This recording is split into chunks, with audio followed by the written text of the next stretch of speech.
ကို့မှာဖြစ်တဲ့အရေးပြားယောဂအတွက်ဆေးတွေဘယ်လောက်ပဲတောက်ဆေးတွေဘယ်လောက်ပဲလိမ့်ဘာလို့ပြန်ဖြစ်နေရလဲဆိုတဲ့မိကွန်းလေးကိုဆရာလူနာတွေအများနဲ့မိကြတယ်။ဒါကအဓိကတရားခံတော့ကိုယ့်ရဲ့ရေချိုးကန်းထဲမှာရှိတဲ့ခေါ်အောင်နေတဲ့မှုတွေကိုမေ့ထားလို့မရပါဘူး။အဲ့ဒီမှုအမျိုးအစားတွေကရေချိုးကန်းထဲကနေအများနဲ့ဆူပြီးလေဝင်လေထွက်နေတဲ့နေရာမှာအများကြီးပေါက်ဖွားနိုင်တယ်။နောက်တစ်ခုကသူတို့ကလူရဲ့အရေးပြားစပင်းလက်ထဲမှာရှိတဲ့ကရာတင်းကိုခေါ်တဲ့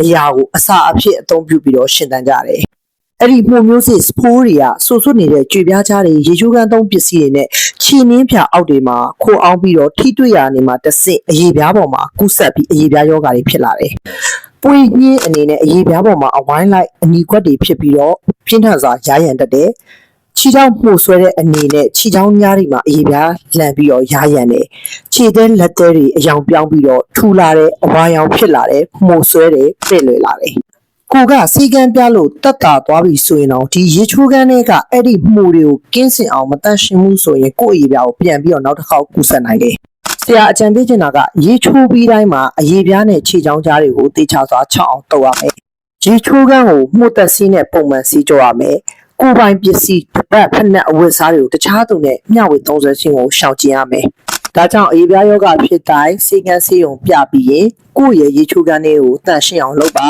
ရေချိုးကန်းမတန့်ရှင်းတဲ့၍ပြန်ပြီးတော့ဖြစ်နေပါအောင်